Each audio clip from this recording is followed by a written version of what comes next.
नमस्कार विद्यार्थियों, आप सब कैसे हैं? मुझे उम्मीद है कि सब कुछ ठीक चल रहा है। आप सभी को मृदा अपक्षय को प्रभावित करने वाले विभिन्न कारकों, मृदा अपरदन, वनों की कटाई और मृदा प्रदूषण के कारणों का उत्कृष्ट ज्ञान प्राप्त हुआ। आइए इस वीडियो में आगे जानकारी देखें। सीखने के उद्देश्य।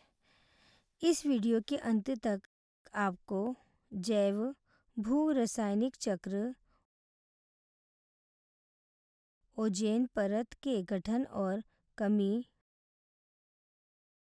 और क्लोरोफ्लोरोकार्बन की भूमिका का स्पष्टीकरण मिल जाएगा। सांकेतिक शब्द। अपक्षय जैव भू रासायनिक, ग्रीन हाउस प्रभाव, सूखा, बाढ़, क्षोभमंडल, वनों की कटाई,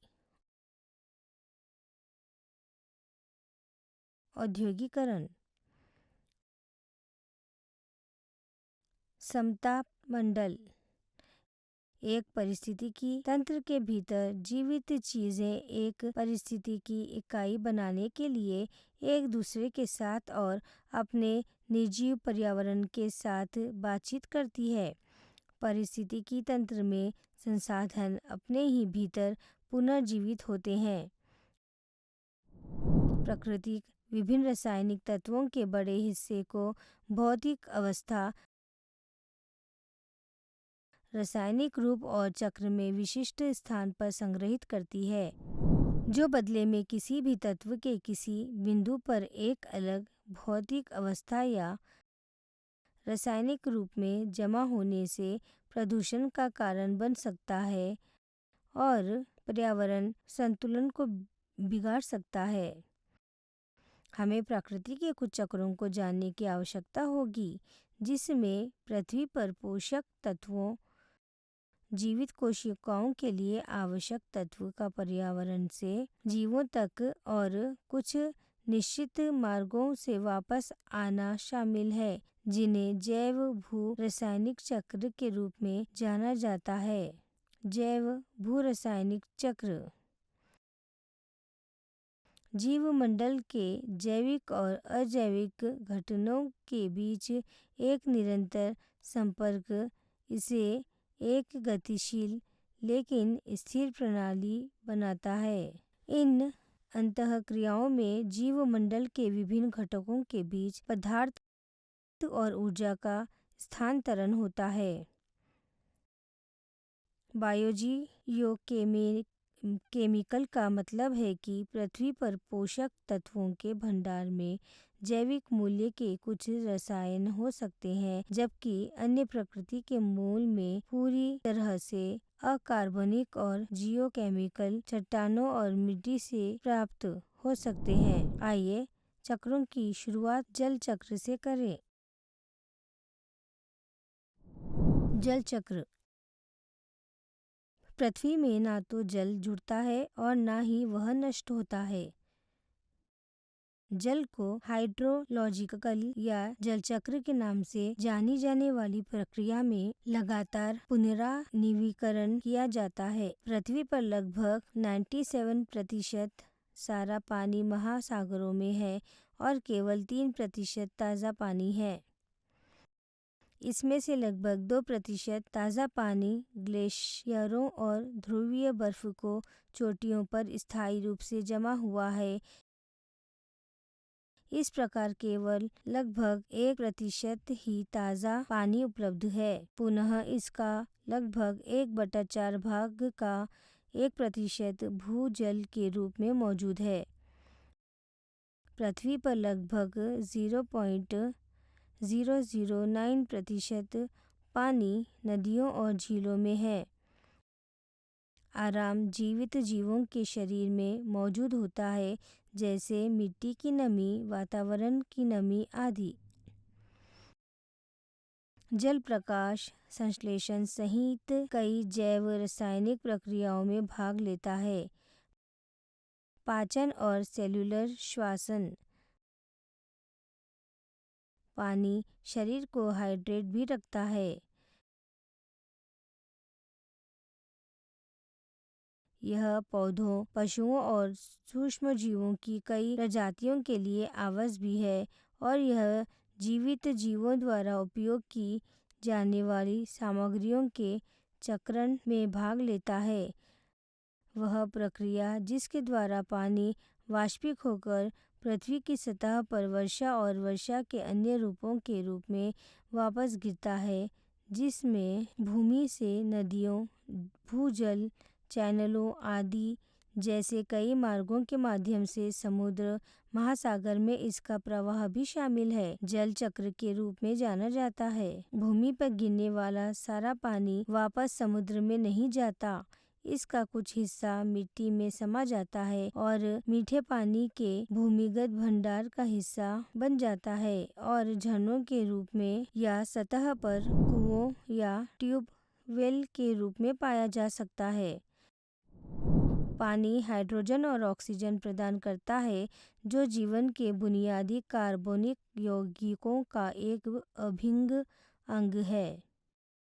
जल चक्र की महत्वपूर्ण विशेषताएं यह है कि पानी बड़ी संख्या में पदार्थों को घोल सकता है। बारिश के पानी से झीलों और महासागरों जैसे विभिन्न जल निकायों में मिट्टी के प्रदूषकों के परिवहन और वितरण से पर्यावरण साफ हो जाता है, जिसके परिणाम स्वरूप घुलनशील खनिज युक्त चट्टानों के माध्यम से या उनके ऊपर से पानी के प्रवाह की तीव्रता कम हो जाती है। इसलिए यह भूमि से समुद्र तक कई पोषक तत्व पहुंचाता है। इनमें से कुछ पोषक तत्व पानी में घुल जाते हैं और समुद्री जीवों द्वारा उपयोग किए जाते हैं और बाकी जमा हो जाते हैं। सिस्टम के माध्यम से चक्र को पूरा करने में अधिक समय लगता है।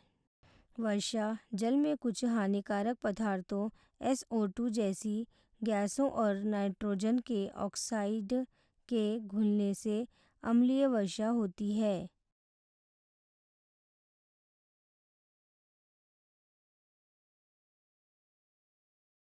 ऑक्सीजन चक्र।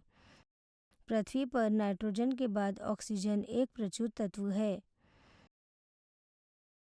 यह वायुमंडल में लगभग 21% तक मौलिक रूप में पाया जाता है और पृथ्वी की पपड़ी में संयुक्त रूप में और हवा में कार्बन डाइऑक्साइड के रूप में भी मौजूद होता है। पपड़ी में यह अधिकांश धातुओं के ऑक्साइड और कार्बोनेट, सल्फेट, नाइट्रेट और अन्य यौगिकों के रूप में पाया जाता है।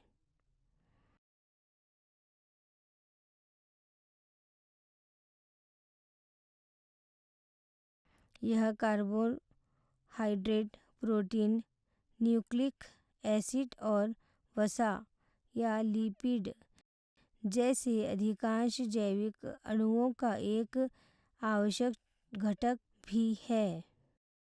ऑक्सीजन कई मायनों में जीवन के लिए महत्वपूर्ण है। श्वसन प्रकृति में संतुलन बनाए रखने के लिए वायुमंडल पूल में ऑक्सीजन मुक्त कार्बन डाइऑक्साइड का उपयोग करते हैं। घुलित ऑक्सीजन जलीय जीवन का समर्थन करती है। ऑक्सीजन विभिन्न स्थितियों के आधार पर पानी में घुल जाती है।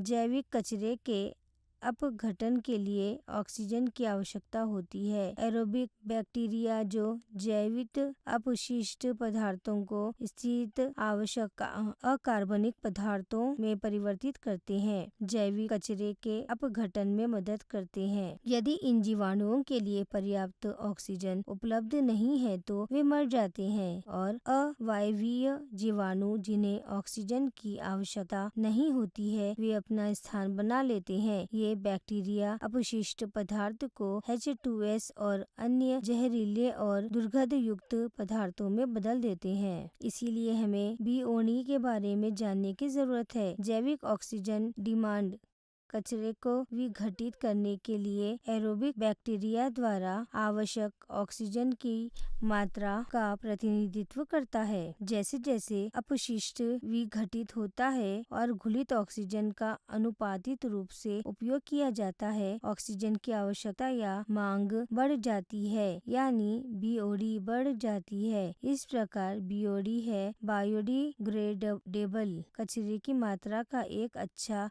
अप्रत्यक्ष संकेतक। इस ऑक्सीजन का चक्रण और भंडारण कैसे किया जाता है? वायुमंडल से ऑक्सीजन का उपयोग मुख्य रूप से दहन, श्वसन और नाइट्रोजन, आयरन आदि जैसे तत्वों के ऑक्साइड के निर्माण की प्रतिक्रियाओं में किया जाता है। ऑक्सीजन केवल एक प्रमुख प्रतिक्रिया में वायुमंडल में लौटती है, वह है प्रकाश संश्लेषण। आइए ओजोन परत के बारे में कुछ जानें। पृथ्वी का वायुमंडल कई परतों में विभाजित है। सबसे निचला क्षेत्र क्षोभमंडल पृथ्वी की सतह से लगभग 10 किलोमीटर ऊंचाई तक फैला है। वस्तुतः सभी मानवीय गतिविधियां क्षोभमंडल में होती है। अगली परत स्ट्रेटोस्फीयर 10 किलोमीटर से लगभग 50 किलोमीटर तक जारी होती है। सामान्य ऑक्सीजन जिसकी हम सांस लेते हैं में 2 ऑक्सीजन परमाणु होते हैं और यह रंगहीन और गंधहीन होती है। अधिकांश वाणिज्य एयरलाइन यातायात स्ट्रेटोस्फीयर के निचले हिस्से में होता है। अधिकांश वायुमंडलीय ओजोन पृथ्वी की सहायता से 15-30 किलोमीटर ऊपर समतल मंडल की एक परत में केंद्रित है। अब आइए ओजोन के निर्माण पर ध्यान दें। ओजोन एक अणु है जिसमें 3 ऑक्सीजन परमाणु होते हैं। यह नीला है और इसमें तीखी गंध होती है। हालांकि ओजोन की कम मात्रा भी वायुमंडल में महत्वपूर्ण भूमिका निभाती है। ओजोन परत सूर्य से विकसित विकिरण के एक हिस्से को अवशोषित करती है, जिससे इसे ग्रह की सतह तक पहुंचने से रोका जा सकता है। ये किरणें कई हानिकारक प्रभाव डालती है, जिनमें विभिन्न प्रकार की त्वचा कैंसर और कुछ फसलों, कुछ सामग्रियों और समुद्री जीवन के कुछ रूपों को नुकसान शामिल है। ओजोन रिक्तीकरण। ओजोन रिक्तीकरण कुछ औद्योगिक प्रतिक्रियाओं और उपभोक्ता उत्पादों के परिणाम स्वरूप वायुमंडल में ओजोन पदार्थों का उत्सर्जन होता है। ये गैसें क्लोरीन और फ्लोरीन परमाणुओं को समताप मंडल में रखती है, जहां वे रासायनिक प्रतिक्रियाओं में ओजोन को नष्ट कर देती है। महत्वपूर्ण उदाहरण क्लोरो फ्लोरो कार्बन CFC है, जिनका उपयोग प्रशीतन और एयर कंडीशनिंग प्रणालियों में किया जाता है। इनमें से अधिकांश गैसें निचले वायुमंडल में जमा हो जाती है क्योंकि वे अक्रियाशील होती है और बारिश या बर्फ में आसानी से नहीं घुलती है। प्राकृतिक वायु गतियाँ इन संचित गैसों को स्ट्रेटोस्फीयर में ले जाती है, जहां वे अधिक प्रतिक्रियाशील गैसों में परिवर्तित हो जाती है। इनमें से कुछ गैसों उन प्रतिक्रियाओं में भाग लेती है जो ओजोन को नष्ट कर देती है। ओजोन छिद्र कोई छिद्र नहीं है, लेकिन यह देखा गया कि आर्कटिक क्षेत्र की तुलना में अंटार्कटिका में कम ओजोन है। बातों को याद रखें। एक पारिस्थितिकी तंत्र के भीतर जीवित चीज़ें एक पारिस्थितिकी इकाई बनाने के लिए एक दूसरे के साथ और अपने निर्जीव पर्यावरण के साथ बातचीत करती है। पृथ्वी में कभी भी पानी नहीं बढ़ता है और ना ही यह गायब होता है। पानी को लगातार एक प्रक्रिया में पुनः चक्रित किया जाता है, जिसे हाइड्रोलॉजिकल या जल चक्र के रूप में जाना जाता है। पर्यावरण को प्राकृतिक रूप से गर्म करने की इस घटना को ग्रीनहाउस प्रभाव कहा जाता है। ओजोन एक अणु है जिसमें 3 ऑक्सीजन परमाणु होते हैं। क्लोरोफ्लोरोकार्बन के अधिक उपयोग से ओजोन परत को नुकसान होता है।